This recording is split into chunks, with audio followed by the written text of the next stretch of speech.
Bonjour bien-aimés dans le Seigneur, que l'honneur et la gloire soient à notre Dieu, à Jésus-Christ notre Seigneur et notre Sauveur.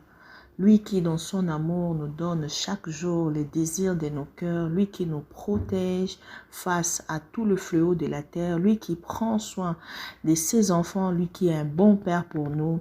Béni soit le nom du Seigneur pour mon frère, pour ma sœur qui partageons la vie des prières. Nous qui avons compris qu'avant toute chose, nous devons commencer nos journées par des prières et par l'exhortation afin que chaque matin, nous mangeons de la nourriture spirituelle qui nous protège de tout ce que l'ennemi met face à nous. Car ce que Dieu nous donne, c'est vraiment sa vie à manger afin de vivre comme lui. Aujourd'hui, nous allons partager dans le livre de 2 Pierre. Nous allons partager dans le chapitre 3. Je vais lire à partir du 1er jusqu'au 7e verset que je lis au nom de Jésus. Voici déjà, bien-aimés, la seconde lettre que je vous écris. Dans l'une et dans l'autre, je cherche à éveiller par les avertissements votre sainte intelligence, afin que vous souveniez de choses annoncées d'avance par le saint prophète et du commandement du Seigneur et Sauveur enseigné par vos apôtres. Sachez avant tout que dans le dernier jour, il viendra des moqueurs avec leur raillerie et marchant selon leur propre convoitise. Ils disent, où est la promesse de son avènement? Car depuis que les pères sont morts, tout demeure comme dès les commencements de la création. Ils veulent ignorer en effet que les cieux existèrent autrefois par la parole de Dieu, ainsi qu'une terre est retirée des eaux et formée au moyen de l'eau, et que par ces choses le monde d'alors périt submergé par l'eau. Par la même parole, les cieux et la terre d'à présent sont gardés et réservés pour le feu, pour le jour du jugement et de la ruine des hommes impies. Bien-aimés, aujourd'hui nous allons partager sur l'avènement du Seigneur Jésus-Christ. Bien-aimés, il est important de savoir que dans le moment où nous sommes, ce sont les moments du dernier jour, ils sont déjà là. Ils viennent des personnes qui ils veulent nous ramener à renier le Seigneur Jésus-Christ. Ils veulent nous ramener à renier que Dieu a existé, qu'il a tout créé par la parole. Ils veulent nous faire oublier que l'avènement de notre Seigneur Jésus-Christ arrive bientôt parce que le signe du temps de la fin sont là. C'est pourquoi dans ce passage, l'apôtre Pierre nous exhorte à nous éloigner de ces moqueurs, de ceux-là qui viennent nous dire oui, vous entendrez longtemps parce que tout le temps que les gens qui ont existé commençaient à attendre de parler de l'avènement, il ne s'est rien fait, il ne s'est rien passé. Donc, ils veulent que tout le monde oublie. Mais nous, enfants de Dieu, nous ne devons pas oublier ces choses. Bien-aimé, si tu restes sur le fondement des apôtres, si tu restes sur ce que les apôtres nous ont laissé, tu devrais savoir que cette même lettre que l'apôtre Pierre écrit, ce sont les mêmes paroles que l'apôtre Paul avait écrites aussi à son fils Timothée. Il lui avait dit dans 2 Timothée 3, « Sachez que dans les derniers jours, il y aura des temps difficiles, car les hommes seront égoïstes, amis de l'argent, hautains, blasphémateurs, rebelles à leurs parents, ingrats, irréligieux, insensibles, déloyaux, calomniateurs, intempérants, cruels, ennemis des gens de bien, traîtres, emportés, enflés par l'orgueil, aimant le plaisir plus que Dieu, ayant de l'apparence de la piété, mais reniant ce qui fait la force même de cette piété. Nous devons nous éloigner de ce genre-là. Bien-aimés, pourquoi? Parce que pendant ce temps difficile, pendant que le diable est en train de préparer l'arrivée de l'Antéchrist, il endurcit les gens. Il sépare les gens par différents fléaux, par des maladies compliquées mondiales où personne ne peut renier l'efficacité ou la destruction, alors que les gens se séparent, que les gens puissent être réticents les uns les autres, que les gens puissent se méfier. fait toutes ces stratégies pour éloigner, pour bien abattre. Parce que même le monde nous dit diviser pour mieux régner. Alors, si nous sommes en train de vivre selon l'esprit, nous devons comprendre que tout ce qui se passe là devra encore nous garder éveillés. Parce que ce sont des signes du temps de la fin. C'est à cause de ces temps-ci que les choses deviendront encore pires et que les gens ne supporteront plus à écouter la parole sainte. Les gens auront beaucoup plus la démangeaison d'écouter des fables, des faux docteurs de la loi qui viendront leur raconter des cultes avec des cultures morales, avec des prédications de moralistes, afin qu'ils oublient que si Dieu a créé toutes choses par la parole, il a aussi détruit toutes choses par la parole. Et ce qui est déjà dit, c'est que si l'ancien monde a été détruit par les eaux, notre monde sera détruit par le feu. Et personne ne pourra y échapper. C'est pourquoi nous devons rester éveillés.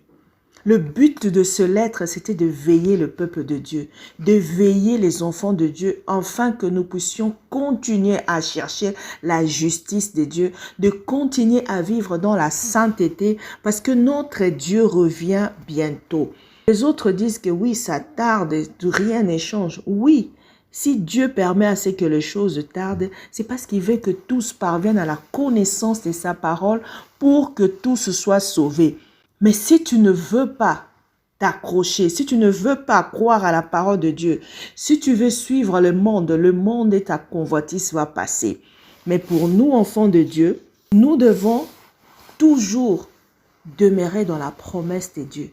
Nous devons attendre la promesse de Dieu qu'un nouveau ciel nous sera donné, une nouvelle terre avec la justice de Dieu qui va nous régir et que nous devons être prêts à être enlevés, à être des gens-là qui vont vivre cela.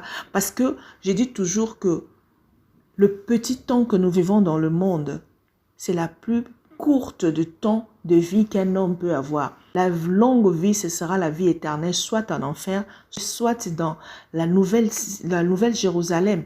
Alors, bien-aimés, en attendant que ces choses arrivent, appliquons-nous à nous trouver sans tache, sans ride, irréprochable dans la paix devant Dieu, parce que Jésus-Christ viendra chercher son épouse qui est lavée, son épouse qui est sainte.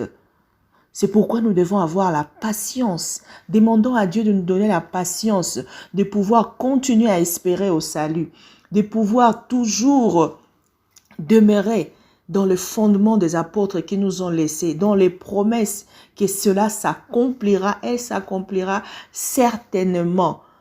Nous devons veiller les uns les autres. Nous devons nous avertir les uns les autres pour que nous puissions nous garder des impies, ceux-là qui viennent pour nous enlever la vision sur la grâce, ceux-là qui viennent avec des fausses connaissances de notre Seigneur Jésus-Christ pour qu'ils nous amènent à mourir et à souffrir avec eux en enfer.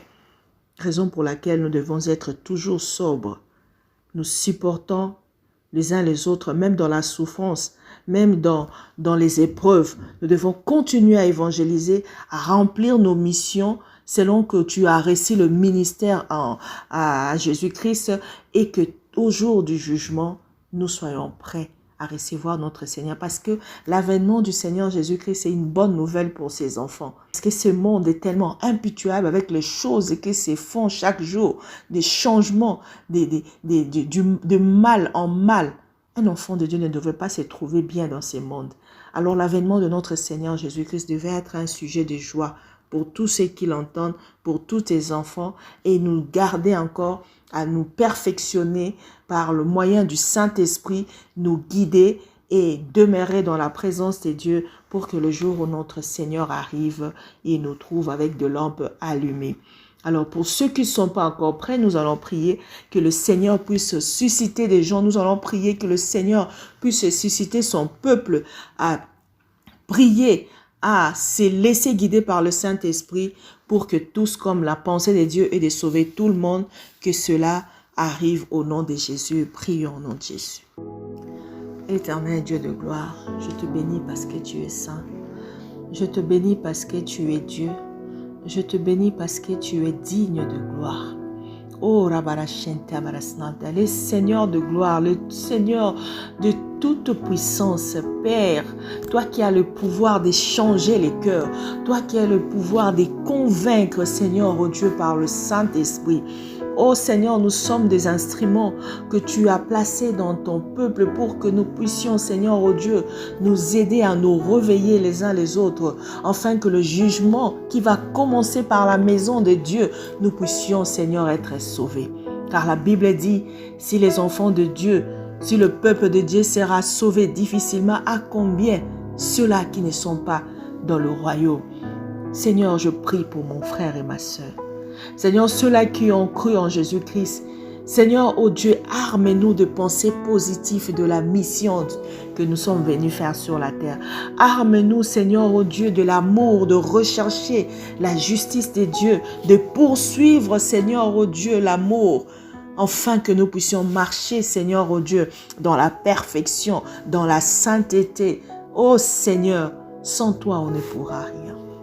C'est pourquoi tout est centré en toi. Nous ne pouvons pas, Seigneur, nous battre sans le Saint-Esprit. Nous ne pouvons pas résister sans le Saint-Esprit. Nous ne pouvons pas fuir le péché sans le Saint-Esprit. C'est pourquoi répands le Saint-Esprit dans la vie de tes enfants pour que nous soyons une armée forte. Répands le Saint-Esprit dans le cœur pour que nous soyons une armée de vaillants, oh Dieu, pour que nous puissions embraser le monde et que le monde sache que sans Jésus-Christ, il n'y a rien. Oh Seigneur, que ta gloire descende dans ton peuple, dans le corps de Christ, pour que chacun, Seigneur, oh Dieu, se tienne à la brèche pour les familles, pour tout ce qui se passe dans ce monde, pour la division qui est soufflée maintenant dans le monde, afin que les enfants de Dieu puissent comprendre combien est les stratégies de l'ennemi et que nous restions unis. Afin que, Seigneur, les choses avancent. Afin que, Seigneur, la gloire de Dieu avance. Afin que l'Église puisse travailler et pour sauver beaucoup de gens. Pour que le Seigneur Jésus-Christ vienne. Nous avons la mission, Seigneur, de rassembler les enfants de Dieu pour que l'avènement de notre Seigneur Jésus-Christ vienne. Car il nous a mis dans ce monde comme étant son armée afin de gagner une bataille que lui-même a déjà gagnée. Oh Seigneur, je prie pour mon frère qui ne te connaît pas. Seigneur, pendant ce temps de tribulation, que ce soit des moments de veille pour ceux-là qui ne te connaissent pas, qui commencent à te chercher, pour que lorsque les évangélistes vont prêcher, que la parole trouve des terres préparées au nom de Jésus-Christ. J'aimerais que, Seigneur, l'amour et la recherche du Saint-Esprit de Jésus-Christ soient dans le cœur des enfants, des créatures de Dieu. Car dans l'homme, tu as mis ton image. Et à cause de cette image, toute personne doit chercher son Créateur. Toute personne doit être attirée comme un aimant vers son Créateur. Car nous n'avons pas été créés pour se perdre. Nous avons été créés pour glorifier le Seigneur. Nous avons été créés pour louer Dieu, demeurer dans sa présence, prendre de mets qu'il nous a préparés. Oh Seigneur, regarde ton amour à la croix. Regarde ton amour à la croix. Et viens réveiller tes enfants. Viens sauver ton peuple. Viens garder, Seigneur, oh Dieu, ton amour, Seigneur, que tu as mis dans l'homme. Viens défendre, Seigneur, oh Dieu, ton image.